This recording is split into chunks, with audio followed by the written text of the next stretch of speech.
कृष्णाय वासुदेवाय हराय परमात्मने कृष्णाय गोविन्दाय नमो नमः। नमो पंकजनाभय नमो पंकजमालिने नमो पंकजनेत्राय नमस्ते पंकजांग्राये।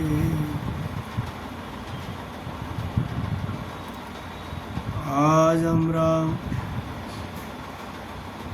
শ্রীমদ্ ভাগবতীর দশম স্কন্ধ থেকে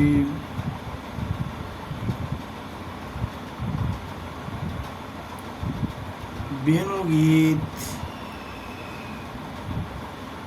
আলোচনা করব।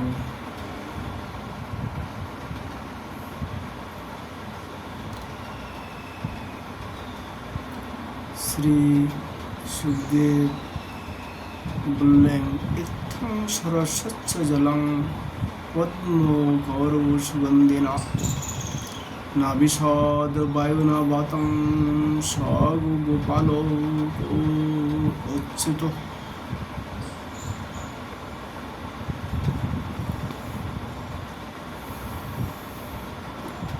সুখদেব বললেন,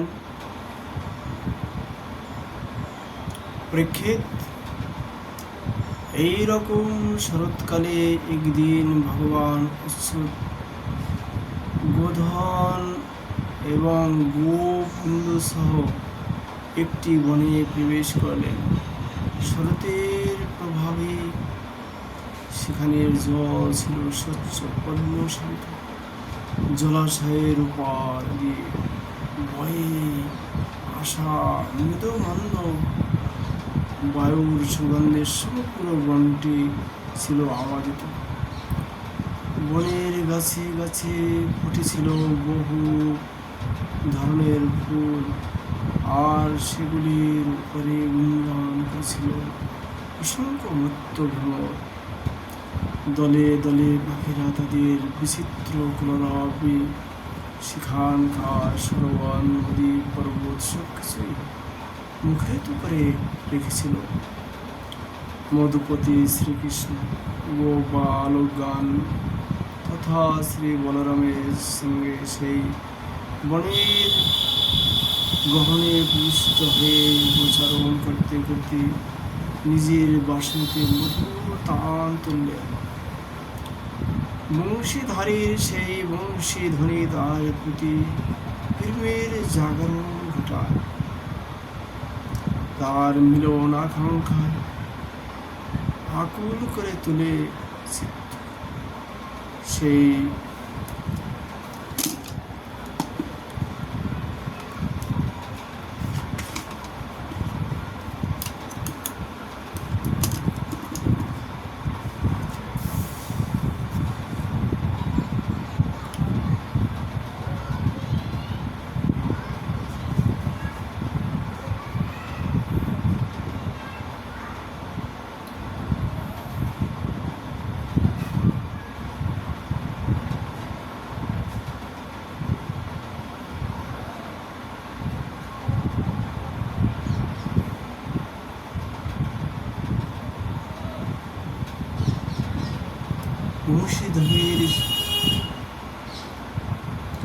বংশীধারীর সেই বংশীধ্বনি তার প্রতি প্রেমের জাগরণ ঘটায়।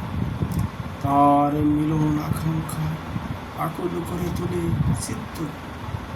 সেই ধ্বনি শুনে ব্রজগোপীগণের হৃদয়ে যেন কৃষ্ণ প্রেমের বন্যা এলো। তারা কেউ কেউ একান্তে নিজদের সুখীদের কাছে তার মাধুর্য তথা বংশীধ্বনির প্রভাব বর্ণনা করতে প্রয়াস করল। কিন্তু মহারাজ, তা বর্ণনা করতে যাওয়া মাত্রই তাদের স্মরণে এলো শ্রীকৃষ্ণের অন্ত মাধুর্যমণ্ডিত আচার আচরণ।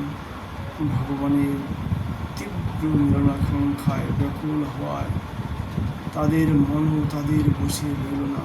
সুতরাং বাক্য স্বভাবতে বিদ্ধ হয়ে গেল। তখন আর কে কার বর্ণনা করল? তো তখন তারা মানস নেত্রে দেখতে লাগলেন গোপগণের সঙ্গে শ্রীকৃষ্ণ বৃন্দাবনে প্রবেশ করেছে। তার প্রতি পদক্ষেপে, তার প্রতিটি অঙ্গ সঞ্চালনে হিল্লালিত হয়ে উঠেছে অলৌকিক ছন্দ। প্রকৃতপক্ষে তার তনু দুটি যেন ছন্দের মূর্তিমান রূপ। তিনি যে নট শ্রেষ্ঠ দিব্য গন্ধর্ব, ময়ূর পুচ্ছ তার শিরভূষণ, দুই কর্ণে তার পীত কণিকার পুষ্প, অঙ্গে ধারণ করেছেন পীতভূষণ, সোনার দুটি বিকীর্ণ হচ্ছে তা থেকে, গলায় দুলছে 5 রকমের সুগন্ধি পুষ্পের গৃহীত বৈজয়ন্তী মালা।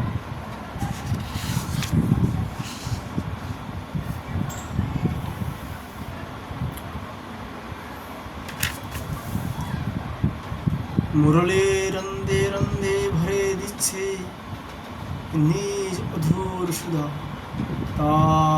আর তাই বুঝি মোহন সুরের রূপে উচ্ছ্বলিত হয়ে যায়, বয়ে চলছে অম্বার তরে। সঙ্গী গোবৃন্দ তারি শ্রবণ মন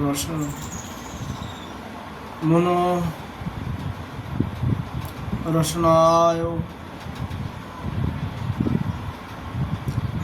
রসনা পাবন কীর্তি সমূহ গান করতে করতে তার অনুগমন করছে। তার পদচিহ্ন অঙ্কিত হয়ে পবিত্র রমণীয় হয়ে উঠেছেন বৃন্দাবনের ভূমিতল। সে যে আজ স্বর্গেরও বন্দিনী, বৈকুণ্ঠেরও ঈর্ষাপাত্র। মহারাজ পরীক্ষিত, শ্রী ভগবানের এই বেণুরবের আকর্ষণ সর্বগ্রাসী, এর প্রভাবে মুগ্ধ হয় না এমন পদার্থ ত্রিভুবনে নেই। ব্রজঙ্গনাগণ সেই ধ্বনি শুনলেন, তার বর্ণনা করতে প্রবৃত্ত হয়ে ক্রমশই তন্ময় হয়ে যেতে থাকে।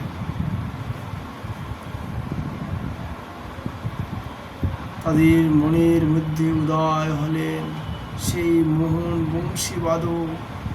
মনে মনে তাকে তারা বদ্ধ করলেন নিবিড় আশ্রয়ে, আর সেই পরমানন্দে আবিষ্ট অবস্থায় পরস্পরকে বলতে লাগলেন, গোপীও বলতে লাগলেন, আখ্যানতাং ফলমিদং ন পরং বিদাম, সাক্ষ্য পশু ননু বিবেশয়তো বয়স্যৈ, ভক্তং ব্রজেশ সুতায়োর্নু বেনু জ্যেষ্ঠং, জরে বা নিগিত মনুরক্ত কটাক্ষ মক্ষম।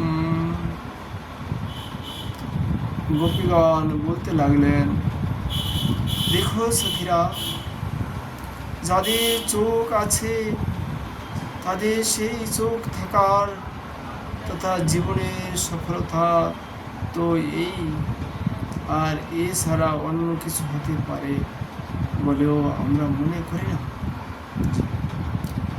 ব্রজরাজ কুমার শ্রীকৃষ্ণ এবং বলরাম যখন বৎসদের সাথে পশুদের নিয়ে বনে যেতে অথবা বন থেকে ফিরতে থাকেন, তাদের অধরে থাকে মোহন বেনু, নয়ন কোণে আমাদের প্রীতি অনুরাগপূর্ণ দৃষ্টিপাত করে। তাদের সেই মন প্রাণ কেড়ে নেওয়া মুখ ছবি দু চোখ ভরে দেখে নিতে পারে যারা, তা পেরেছে, তারাই লাভ করেছেন দৃষ্টি শক্তির সাথে, অন্যথা অন্ধ হলে বাকি।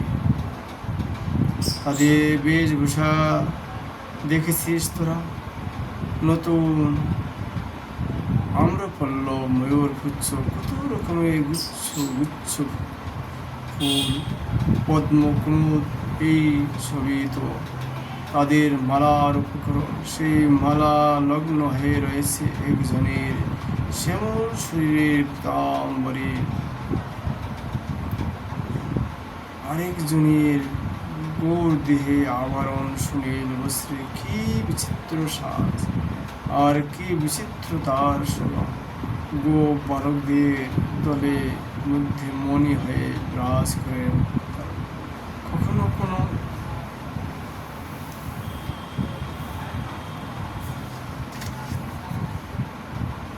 গান করতে থাকে, স্বর্গে সুধা সুরের ধারায় ঝরে পড়তে থাকে। পৃথিবীর এই রঙ্গমঞ্চে যেন অভিনয় করতে এসেছে অপার্থির দুই কিশোর নর।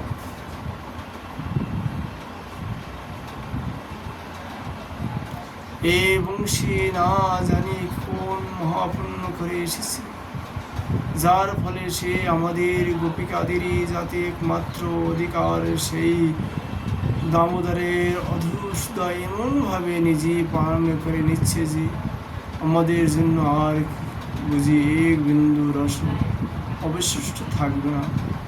বলো তো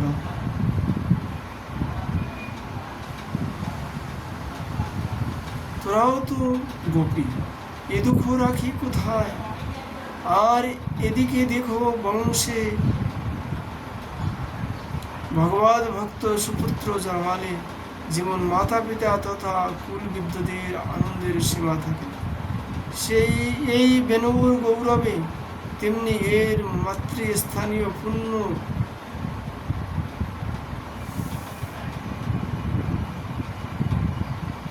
হৃদিনীগুলি জলাশয় মাতৃস্থানীয় তুল্য তাদের রস শোষণ করে, যেহেতু বৃক্ষ মাত্রই জীবন রক্ষা ঘটে থাকে।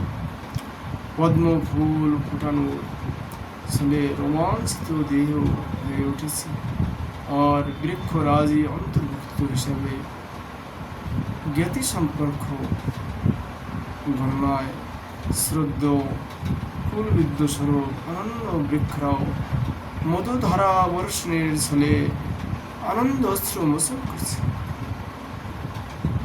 বৃন্দাবনেও তো সখী শোভা সম্পদ মাধুর্য উষেছে আজ সীমা নেই।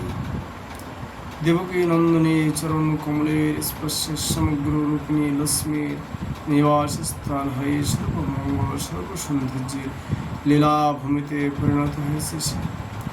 প্রকৃতপক্ষে তার গৌরবে আজ পৃথিবী গৌরম্বিত।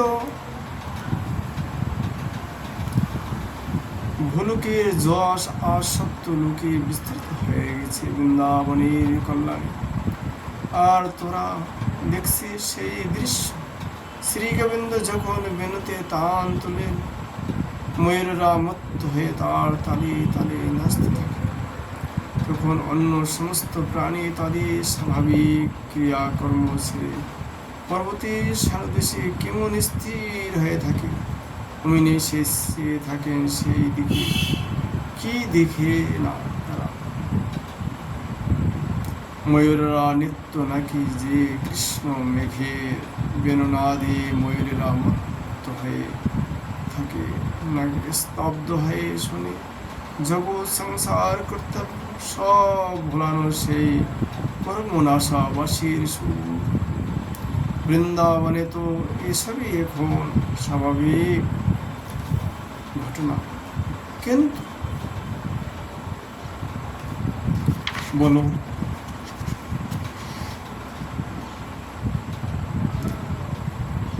তোরা অন্য কোনো বনে বাজে এমন বাসি, অন্য কোনো লোকে আছে এমন বৃন্দাবন? আর এই যে বৃন্দাবনের হরিণী পশু জাতিতে জন্ম হয়েছে, তাই চিন্তা ভাবনা করার ক্ষমতাও তো এদের নেই, তবু এদেরই জীবন ধন্য।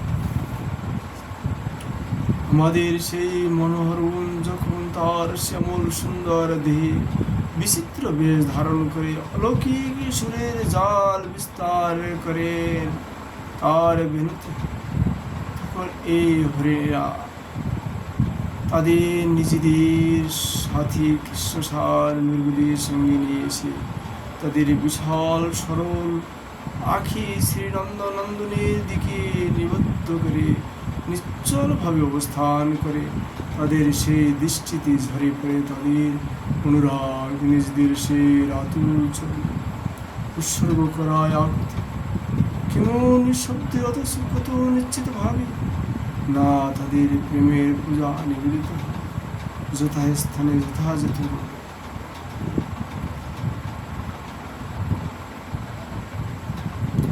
আর এক বিচিত্র কথা শুনো, তার রূপ গুণ চরিত্র মাধুর্যত সকলেরই মন কারা বিশ্বত আমাদের অর্থাৎ স্ত্রী জাতির পক্ষে তা যে অন্তর বাহিরের সর্ববৃত্তির উদ্যায়ন ঘটায় এক মহা উৎসব স্বরূপ, সে তো আমরা নিজেদের দৃষ্টান্ত থেকে জানি। আর এই পৃথিবীর নারী তো কোন ছাড়, স্বর্গের দেবীরা পর্যন্ত তাদের প্রতিগণের সঙ্গে স্বর্গ বিমানে আকাশ পথে যেতে যেতে তাকে দেখে আর তার বাসিতে ধ্বনিতে লোকাত্রায়ের আভার আনা সেই বিস্তৃত গীত শুনে কোন অনবচ্ছনীয় বিরহ বেদনায় ধৈর্যহারা হয়ে পড়ে। সেই মহামান অবস্থায় তাদের বেণুবন্ধন গাথা তাদের নিবি বস্ত্র পর্যন্ত খসে পড়ে, তারা তা জানতেও পারে না। কি করে বা জানবেন? তখন তাদের বাহ্য জ্ঞানে লিপ্ত হয়ে যায় যে দেখেছি তো আকাশ থেকে সেই নন্দ কানন কুসুম সেই স্বর্গীয় বস্ত্র মাটিতে এসে পড়েছে। সখী, তোরা তো বনের হরিণী স্বর্গের দেবীদের কথা বলছি,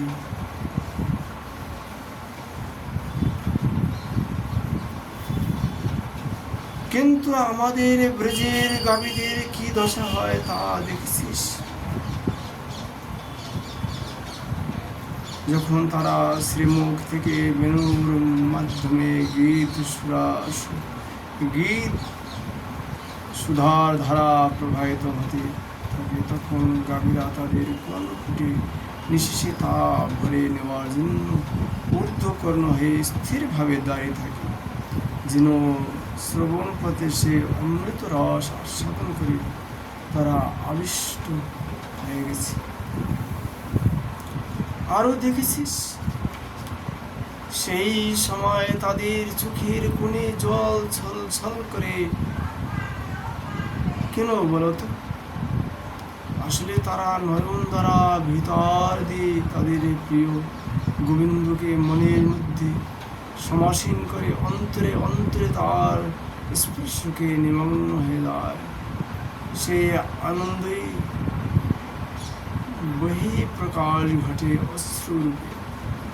আর তাদের শাবকেরা মায়েদের শত কৃত দুধ পান করতে করতে যখনই শুনে সেই বেণুরব, তাদের খাওয়া হয়ে যায় বন্ধ, মুখের দুধ মুখে থেকে যায়, হৃদয়ে সেই আনন্দ সুন্দরের মূর্তি চোখে জলে নিয়ে নিয়ে তারাও নিঃশব্দভাবে দাঁড়িয়ে থাকে। গাভী বৎসদের কথা যা বললি তা সত্যি, কিন্তু ও মা, এই বৃন্দাবনের পাখিদের ব্যাপার দেখলে তো অবাক হয়ে যেতে হয়। সত্য কথা বলতে কি, আমার ধারণা তারা সাধারণ পাখি নয়, মহাত্মা মুনি ঋষিরাই হয়তো পাখির ছন্দবেশে এসে বৃন্দাবনে বাস করছে। তা না হলে তারা বেছে বেছে গাছের সেই সব ডালি বসবে কেন, যেখান থেকে তাদের অবাধে দেখা যায় সুন্দর কচি পাতায় ভরা সেই সব বৃক্ষ শাখায় বসে তারা শ্রীকৃষ্ণ রূপ মাধুরী নিমিষের পান করতে থাকে। আর তার বাঁশির বুকে জাগিয়ে তোলা সেই ত্রিভুবন মোহন তান শুনে অনন্য মনে অন্য সব শব্দ শ্রী নিজেদের ইন্দ্রিয় রুদ্ধ করে যেন মন ধারণ করে, তেমনি শ্রবণ বিবরণ শ্রবণ বিবরণ একমাত্র সেই মধু মুরলী রবে পরিপূর্ণ করে রাখা তুচ্ছ লৌকিক শব্দে সেখানে প্রবেশের অধিকার থাকে না। বল তোরা, এরা মনি ছাড়া আর কি? আর এই বেনুরবে ত্রিভুবনে কে না প্রবাহিত হয় সুখী? দেখি শুনি যখন সে সুরের ধারা চরাচর প্লাবিত করে বয়ে যেতে থাকে, তখন বাড়ি ধারা বাহিনী যত নদীর অন্তর্তল উন্নীত হয়ে ওঠে সেই বেণুবাদককে পাওয়ার আকুল অভিপ্সা। নদীর জল তাই রচিত হয়ে আবার তাদের গতি হয় মন্দবুদ্ধ। তরঙ্গের বাহুতে তারা বয়ে আনে পদ্মের অরূপ, সেই উপহার অর্পণ করার কালে সাগরে জড়িয়ে ধরে তার চরণ। বুঝি এইভাবেই প্রশমিত করে হৃদয় বেদনা। আকাশের মেঘ তার আচরণ কি কম আশ্চর্যজনক? বলরাম ও অন্যান্য গোপীদের সঙ্গে তিনি গোচরণ করেছেন বিনু।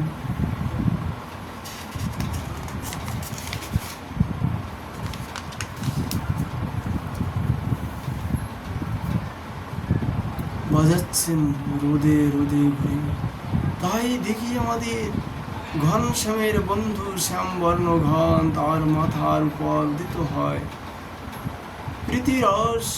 সে তার অন্তর তখন বুঝি দীর্ঘবোধ হয়ে আসে। নিজের শরীরটিকে বিস্তৃত করে সে তার উপর ছত্ররূপে ধারণ করে।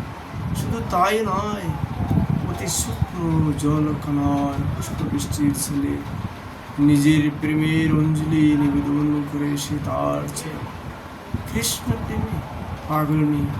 এখানকার বনবাসিনী পুলিন্দ রমণীদের জীবনী স্বার্থ। তারা যখন তাদের নিজেদের কাছে পায় না, তখন বিরহ জ্বালা নিবারণের জন্য কি করে জানিস? আর প্রমাণ ধন্যা তার প্রেম ধন্যা ভাগ্যবতী আরাধিকা গোপিকাগণ যখন তার পদপদ্ম নিজেদের বক্ষে ধারণ করে, তখন তাদের বক্ষের পত্র লেখার কুমকুম গোবিন্দের রক্তিম চরণে সংস্পৃষ্ট হয়ে সুশোভিত হয়। আবার তিনি যখন বনভূমির পথে হেঁটে যান, সেই কুমকুম পথে নদীতে লগ্ন হয়ে যায়। তা দেখা মাত্রই পুলিন্দ তরুণীদের কৃষ্ণ স্মৃতি উদিত হয়। কান্তে আকুল হয়ে তারা আরাধ্য দেবতার চরণস্পর্শবাহী সেই কুমকুম নিজেদের বুকে মুখে প্রলিপ্ত করে পরম আগ্রহে যত্নে আদরে ভক্তি। এইভাবেই দূর করে নিজেদের মনের ব্যথা সরল আকৃতিম জীবনযাত্রায় অভ্যন্তরে এই অনন্য নারীরা সহজেই যাকে প্রিয় বলে জানে, সেই পরম পুরুষের পদচিহ্ন সহজেই খুঁজে পায় প্রকৃতির বুকে। তাতে তাদের উদ্দীপন ঘটে সহজেই, আর সেখানে সহজেই মেলে তাদের সান্ত্বনার স্পর্শ। সর্বসাধন দুর্লভ তিনি এদের কাছে এমনি সুলভ করে রেখেছে নিজেকে। তাহলে বলুন তো সখী, এরাই কি কৃতকৃত্য নয়, ধন্য নয়? এদেরই জীবন। এই গিরি গোবর্ধনের কথাও ভুলে বাস না যেন। এই গিরি গোবর্ধনের কথাও ভুলে যাস না যেন সখীরা। প্রকৃতপক্ষে হরিভক্তগণের মধ্যে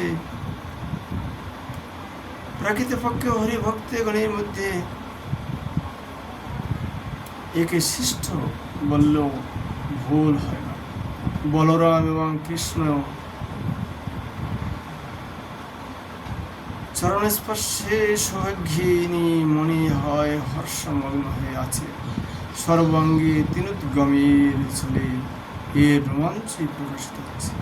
কত বিনয়ে নম্রতায় আনন্দে তিনি পশুজূত এবং বৈশ্যগণের সহ তাদের দুজনের সেবায় আত্মনিয়োগ করেছেন। ঝর্ণাগুলি থেকে স্নান ও পানের জল, কোমল তৃণরাশি, পশু খাদ্য,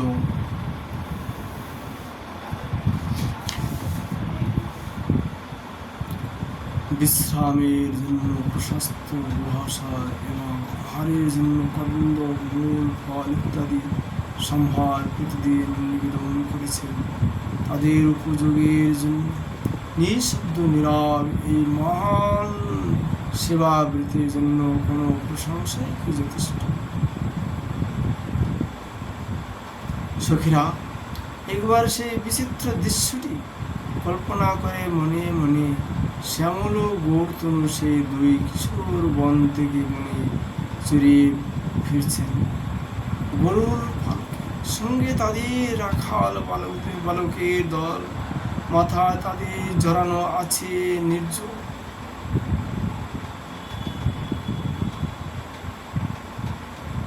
কাঁধে রয়েছে পাশ, গরুর গলায় যে দড়ি বাঁধা হয়, তাদের গোপাল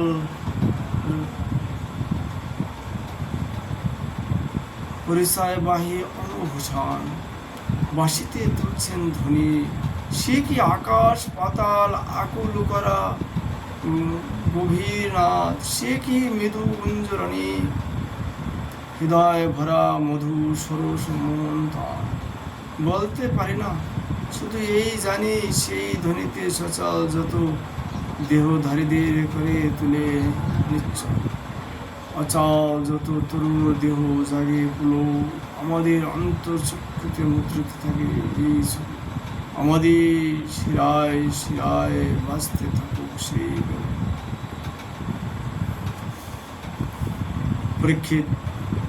বৃন্দাবন বিহারী শ্রী ভগবানের এইসব লীলা গোপীরা নিজদের মধ্যে বলা বলি করতেন। ধীরে ধীরে তাদের তন্ময়তা আসত, অন্তর্লোকের গভীরে আনন্দ রসাস্বাদনে মগ্ন হয়ে যেতে তারা। শ্রীমদ্ ভাগবতী কথা আজ আমরা এখানে বিশ্রাম করলাম।